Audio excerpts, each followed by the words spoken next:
नमस्कार विद्यार्थी मित्रांनो, आज आपण बी.एडला जो एज्युकेशनल टेक्नॉलॉजी अँड आय.सी.टी शैक्षणिक तंत्रविज्ञान आणि आय.सी.टी नावाचा विषय आहे त्या विषयातील ऑनलाईन शिक्षण व या शिक्षणाचे फायदे, online education and its merits demerits याविषयी माहिती घेऊ। मी प्राध्यापक M R. Joshi, M A. SET, Shri Sharadabhavan शिक्षण संस्थेचे अध्यापक, महाविद्यालय नांदेड येथे सध्या असिस्टंट प्रोफेसर या पदावर कार्यरत। चला तर पाहूया ऑनलाईन शिक्षण व या शिक्षणाचे फायदे तोटे। प्रस्तावनेमध्ये बघा, ऑनलाईन शिक्षण म्हणजे इंटरनेटच्या माध्यमातून दिले जाणारे शिक्षण होय। यात शिक्षक आणि विद्यार्थी हे एकाच ठिकाणी फिजिकली उपस्थित न राहता संगणक, मोबाईल किंवा टॅबलेट सारख्या उपकरणांचा वापर करून वेगवेगळ्या ठिकाणाहून शिक्षण घेतात।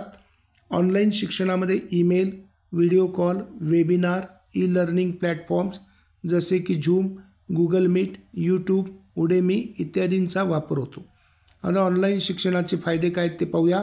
ऑनलाईन शिक्षणाचे फायदे, नंबर 1, स्थळ आणि वेळेची लवचिकता। विद्यार्थी जगात कुठेही असले तरी शिक्षण घेऊ शकतात। ठराविक वेळेचे बंधन नसल्यामुळे शिकण्याचा वेग स्वतः ठरवू शकतात।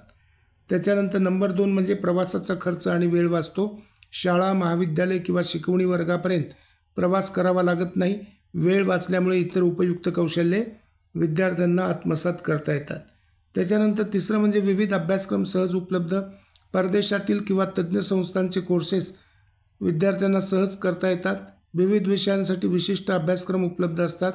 चौथं म्हणजे शिकण्यासाठी आधुनिक साधने, video, audio, animation, PPT, interactive quiz यांचा वापर विद्यार्थ्यांना करता येतो। शिकण्याची प्रक्रिया आकर्षक व प्रभावी होते। त्याच्यानंतर 5वं म्हणजे लेक्चर्स आणि सामग्री साठवून ठेवण्याची क्षमता। शिकताना काही चुकले तरी पुन्हा पाहण्याची सुविधा उपलब्ध असते। वेळोवेळी अध्ययन सामग्रीचे पुनरावलोकन करता येते। त्याच्यानंतर 6वं जागतिक व प्रसिद्ध शिक्षकांशी संवाद। वेगवेगळ्या क्षेत्रातील किंवा प्रांतातील जागतिक तज्ज्ञांशी थेट भेटण्याची व चर्चा करण्याची संधी मिळते। त्याच्यानंतर व्यक्तिगत शिकण्याचा वेग। प्रत्येक विद्यार्थी आपल्या गतीने, स्वगतीने, आपल्या पद्धतीने शिकू शकतो। आता ऑनलाईन शिक्षणाचे काही तोटे आहेत, मर्यादा आहेत। नंबर 1, तांत्रिक समस्या।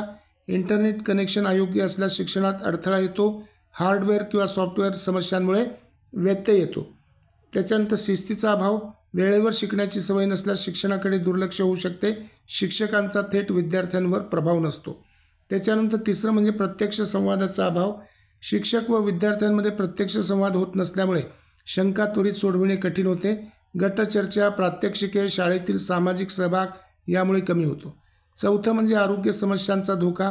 सतत स्क्रीनकडे पाहिल्यामुळे डोळ्यांवर ताण येतो। शारीरिक हालचाल कमी झाल्यामुळे इतर आरोग्यविषयक समस्या उद्भवू शकतात। 5वं म्हणजे प्रेरणेचा अभाव। ऑनलाईन शिक्षणात प्रत्यक्ष शिक्षकाचा प्रोत्साहनात्मक सहभाग नसल्यामुळे काही वेळा प्रेरणा कमी होते। प्रेरणेचा अभाव असला की कंटाळा येऊन विद्यार्थ्यांचे लक्ष कमी होण्याची शक्यता असते। त्याच्यानंतर 6वं म्हणजे सर्वांसाठी सहज उपलब्ध नाही। काही भागात इंटरनेट किंवा डिजिटल उपकरणांची उपलब्धता नसते। डिजिटल शिक्षणात तंत्रज्ञानाची सवय नसेल तर अडचण येते। तर समारोपामध्ये आपण पाहूया, ऑनलाईन शिक्षण ही आधुनिक तंत्रज्ञानाने दिलेली एक मोठी सुविधा किंवा देणगी आहे। यामुळे शिक्षण अधिक लवचिक, सुलभ आणि व्यापक बनले आहे। घर बसल्या जगभरातील विविध अभ्यासक्रमांचा लाभ घेता येतो। वेळ आणि खर्चाची बचत होते, तसेच स्व अभ्यास करण्याची सवय लागते। तथापि यासोबत काही मर्यादाही ऑनलाईन शिक्षणाला आहेत, जसे की तांत्रिक अडचणी, शारीरिक व मानसिक स्वास्थ्याचा प्रश्न, संवादाचा अभाव आणि सामाजिक अनुभवांची कमतरता। एकंदरीत योग्य नियोजन आणि शिस्तीचा वापर केल्यास ऑनलाईन शिक्षण हे ज्ञान वाढविण्याचे प्रभावी साधन ठरू शकते। धन्यवाद। थँक्यू। सबस्क्राईब करा, शेअर करा।